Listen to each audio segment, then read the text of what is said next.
questions going to answer. The first one, what do you intend to do about homeless people on the streets?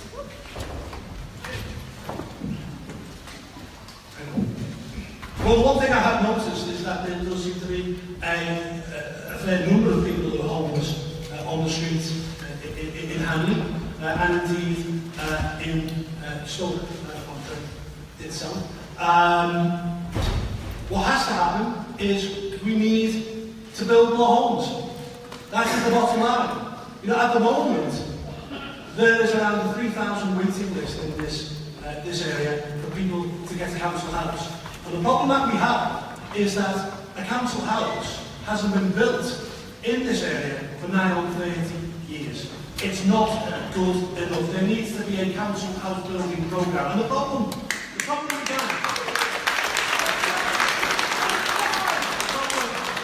began in many ways under the Thatcher government with the right to buy. The right to buy is great, fantastic. But when people bought their houses, that money should have been reinvested to build.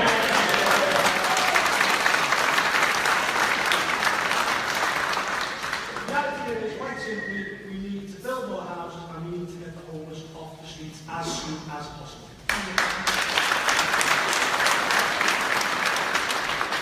Next question.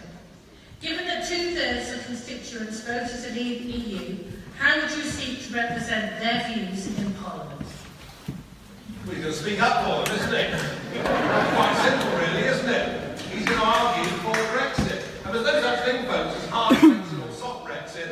These are all media terms that have been designed and picked up by politicians who want to delay and dilute the Brexit process. Paul isn't going to back hard Brexit or soft Brexit. He's going to back democratic Brexit.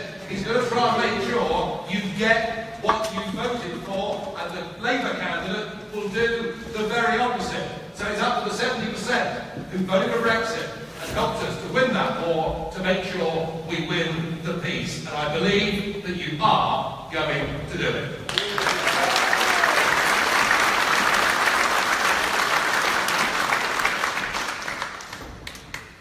What do you think about the House of Lords?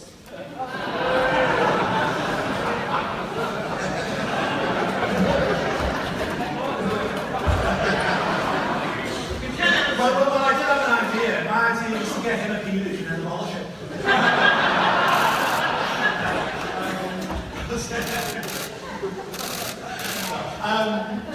Seriously, all I will say about the House of Lords is this.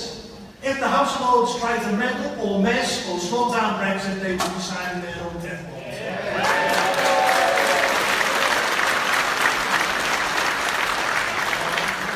It's amazing speculation about what I'm going to be doing next. 1 week I'm going on Strictly, the next week I'm going into the jungle, and then the next week I realise I'm going to the House of Lords. But I think that Groucho Marx was right. I wouldn't want to join a club that would have me as a member.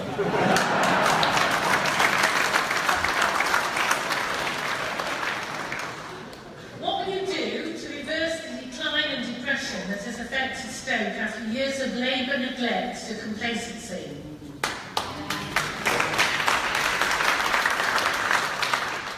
Well, Stoke needs far more investment.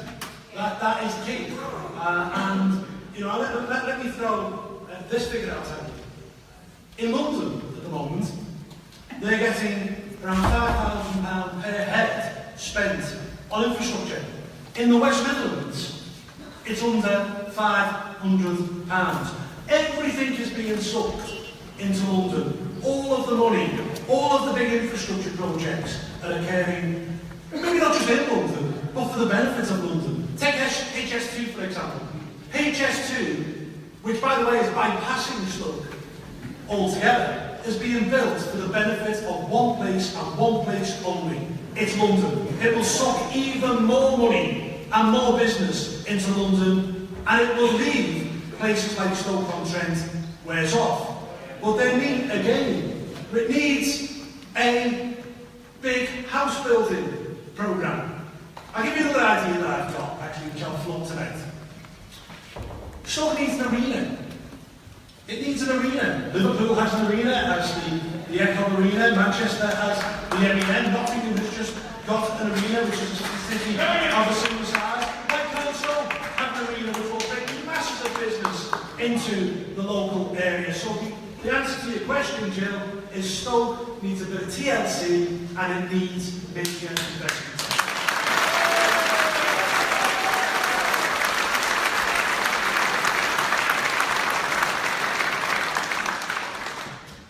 More questions here as well. How do you see the armed forces being positively affected with the implication of Brexit? Well, I mean, my big worry about, is really twofold about the armed forces. Firstly, and Paul talked about the veterans issues, but I mean, it's an extraordinary thing. I think very, very few Conservative voters could believe that in the period of David Cameron's premiership, that we saw a Conservative premier who massively increased the foreign aid budget at the time he slashed spending on our armed forces to way below the minimum level that we need of 2% per annum. And, you know, frankly, you go to places like Portsmouth now, and there are more museum vessels than there are active Royal Naval ships. It is absolutely shaming what has been done to British forces. Now, I think one of the reasons we were doing this is because what the big bosses wanted was increased cooperation with our European partners. So, for example, the deal was that if we got into a major conflict overseas, the French would lend us their aircraft carriers. I certainly can't see that happening if there was conflict in the South Atlantic, but I feel we were using European cooperation as a means of cutting and cutting and cutting. So I think actually, to the questioner, that Brexit offers an opportunity for our armed forces, and I think Brexit offers the opportunity to put us right back in a major position in NATO. Trump is not saying that he will jettison NATO. What Trump is saying is that he's not prepared to pick up the tab if other European countries aren't prepared to pay the membership fee. And I think the role of Theresa May is to be the bridge between Trump, the rest of the NATO members, to say, wake up and smell the coffee. A European army is never going to work. It's just an excuse for downsizing armies and reducing spending, and not to spend 2% per annum on your armed forces and your defence is rather like getting rid of the insurance on your house in case of a fire. It is madness, and I hope Theresa May reverses Cameron's expenditure on our armed forces and takes us back to the top table of world affairs.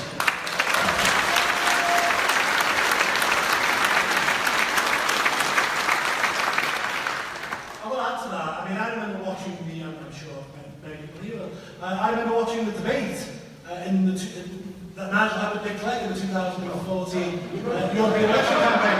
And Nigel said, look, you know, we're heading towards an EU army here, and Nick Clegg called him a dangerous fantasist. I mean, It's one of the nicest things Clegg's ever said. and then only a year later, we're on the floor of the European Parliament and we're listening to Jean-Claude Juncker, the President of the European Commission, talk openly about his ambition for an EU army. The great thing about Brexit and the armed forces, it means that Britain will never be part of an EU army.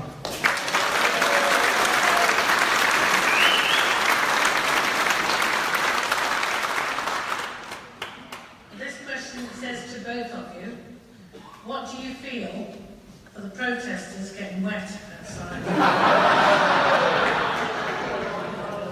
Well, political protest, you know, has a long and healthy tradition in this country.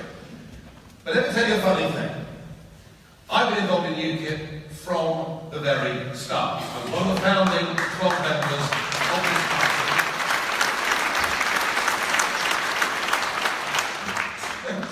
24 years ago. And I was young and I had prospects, you know, there they are. And we used to protest. We used to go to the Tory conference, the Labour conference, and we would stand outside giving out leaflets, and perhaps once or twice I might have picked up a loud hailer and said something. What is interesting is that we saw that leaflet that I picked up earlier. Isn't it amazing that when we were on the River Thames in the run-up to Brexit, with the fishing flotilla that had come down from all over the country, Bob Geldof and his multi-millionaire friends were protesting against us.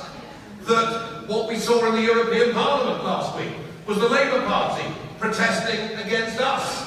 The establishment now protests against UKIP, and that's because we're winning.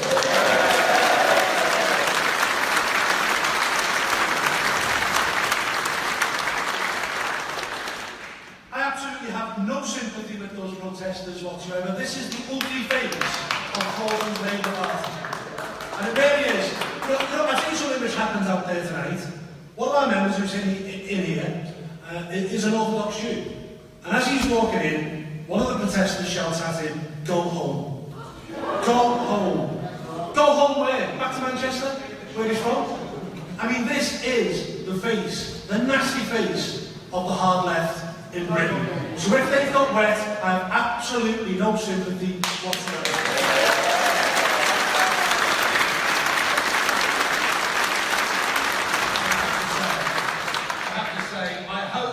That incident that occurred out there tonight gets reported properly in the press.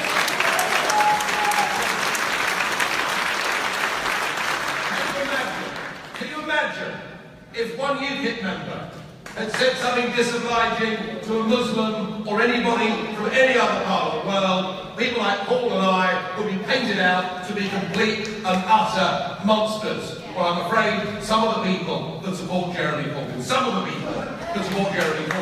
are monsters and they need to be exposed.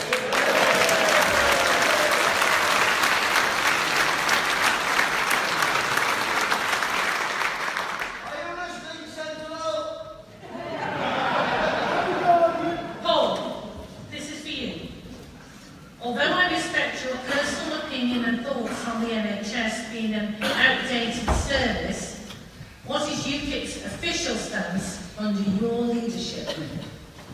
Well, hang on. I mean, I don't believe it's an outdated service. That refers back to the comment I made back in 2011 when I was talking, and I wrote a letter actually to the Telegraph, and I was saying that the NHS should have more competition, particularly in the area of procurement, whereby the NHS is paying 30 times over the odds for certain drugs. I want to make it perfectly clear. Under my leadership, UKIP is committed to keeping the NHS public and free at the point of delivery. We will put more money into the NHS, as I said, £3 billion every single year, £1.2 billion into social care, and we will pay for it by slashing the bloated, disgraceful foreign aid budget.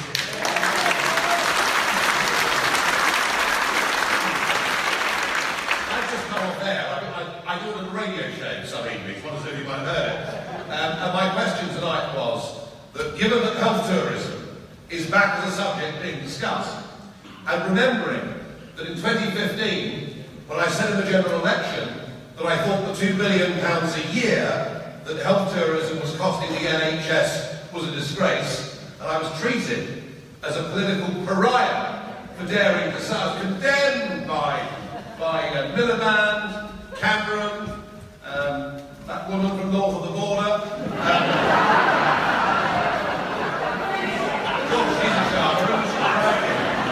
And I was condemned by everybody. But as with so many things, and one of the reasons it's important to get a UKIP MP for Stoke, what we do as a party is we go in ahead of everybody else and we say things that ordinary people are thinking and understanding, and we get condemned for it, and then it becomes mainstream thinking in this country. I've just had an hour on LBC, and I couldn't get a caller to ring up and tell me that it wasn't time to end health tourism.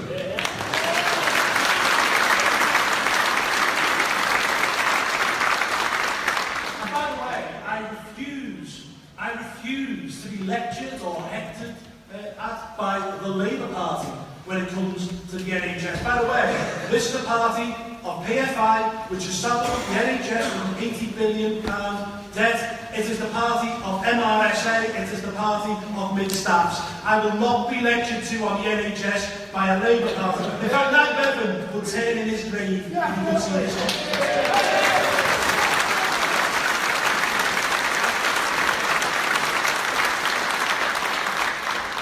I have three final questions, guys.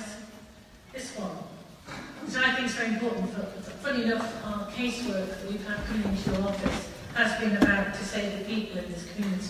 And I want to know, what will UKIP do to help to save the people in Stoke? UKIP is committed to scrapping the bedroom tax.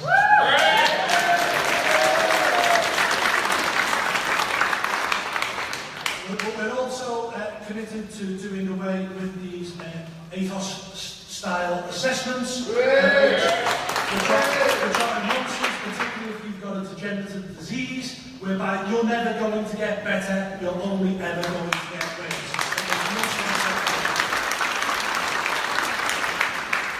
What we will do is we will listen to people and we will deal with issues on a case-by-case basis. For those of you in this constituency, you all have my leaflets, you all got my number, you all know where the UKIP shop is.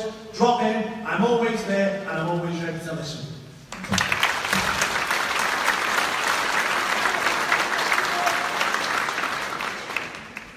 How does UKIP intend to stop the liberal media from spreading fake news and lies?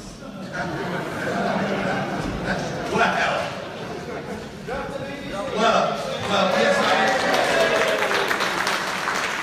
have to say, to be fair, that in the referendum, the BBC coverage was pretty good. Since the referendum, they've reverted to type. And all they ever tell you is how depressed the country is about Brexit. Mind you, that British Archbishop does that too, but that's another issue. I have to say this to you. I think that the traditional liberal media are losing their influence, are losing their grasp, and are losing their sheer number of listeners and viewers as every single day goes by. And whilst it may sometimes foster some bad things, what I'm seeing is the phenomenal growth in social media. It means that people can access facts and get them quickly. And I do not believe that we could have won the referendum without the use of social media, because it got us round the back of the traditional liberal establishment. And when Paul gets elected, there'll be all sorts of horrendous things said and written about him by many of our mainstream national newspapers. And do you know what, Paul? It doesn't matter anymore, because people get their news.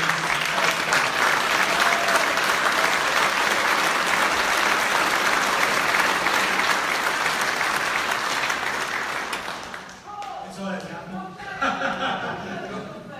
Sorry. Watch out for dodgy postal votes.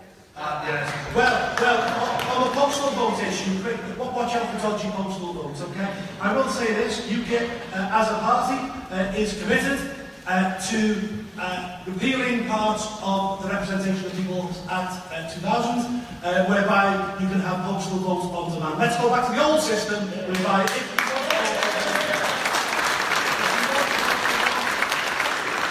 you need to have good reason, you need to be elderly, infirm, disabled, work on the rigs, be in the armed forces, but we shouldn't have postal votes on demand, which allow certain political parties in this country to make elections.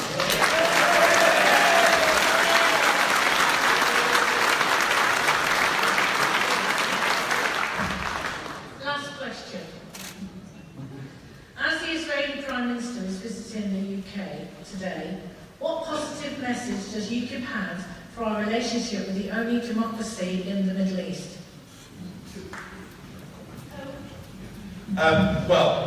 We welcome dealing with democracies. I have to say, I'm personally, I find there's some sort of huge hypocrisy that is going on here in terms of our attitude towards certain Middle Eastern countries and our attitude towards others. And I'll answer this slightly obliquely, Julie, if I can. One of the main stories leading the news tonight is that the Speaker of the House of Commons, John Bercow, has said today in the House of Commons that he does not think that President Trump should be invited to speak in the Palace of Westminster, because the Palace of Westminster does not support sexism or racism or extremism of any kind. And yet, this is the same John Bercow, I'm using him as an example of the establishment, this is the same John Bercow who welcomed the Emir of Kuwait into the Palace of Westminster, a country that, amongst other things, bans Israeli Jews totally from visiting their country. Bercow's a hypocrite. Our political system are full of hypocrites, and we should be a bit more careful, in my opinion, about who some of our friends in the Middle East are. I cannot believe the way we continue to crawl to Saudi Arabia when no country has done more to spread Islamic terrorism around the world.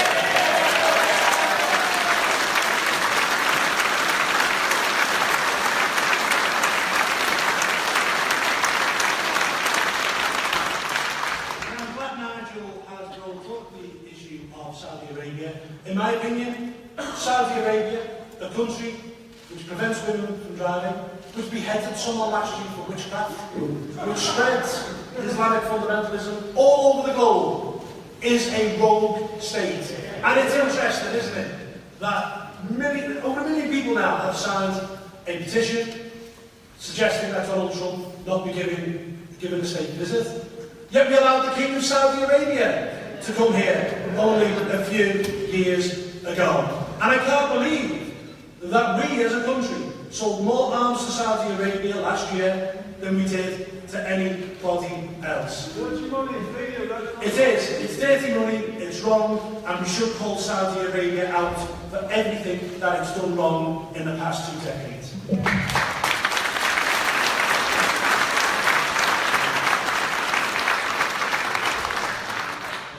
I want to say this as my closing comment, and it's this. That we talked about political media, about hypocrisy, and many things. The greatest threat that the Western world faces, and the evil that we face today, is the threat from fundamental Islamic terrorism.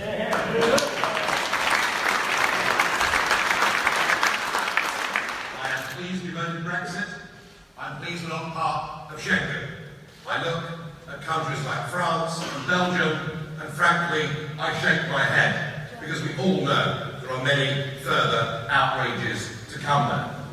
But we've had a political class, and in particular a Labour Party, who effectively have opened our doors to bad people, unvetted, coming into this country. And somebody needs the guts and the courage to stand up for our people, our culture, our tolerant way of life. And I can't think of anybody better than Paul Nuttall as your MP to do that.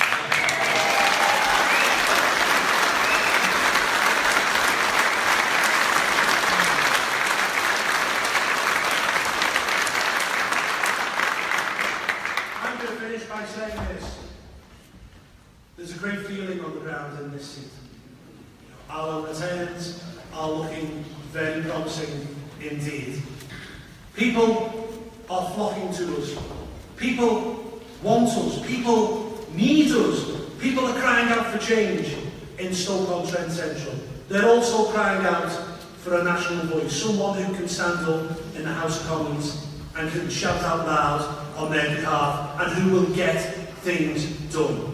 So if you are a voter in this constituency and you want that real change and you want that national voice, don't go out and vote for more lobby fodder.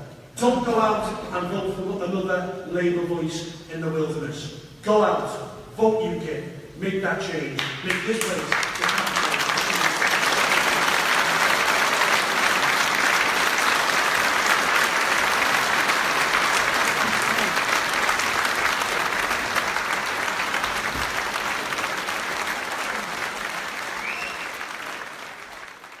You didn't frankly have the balls to put country before party.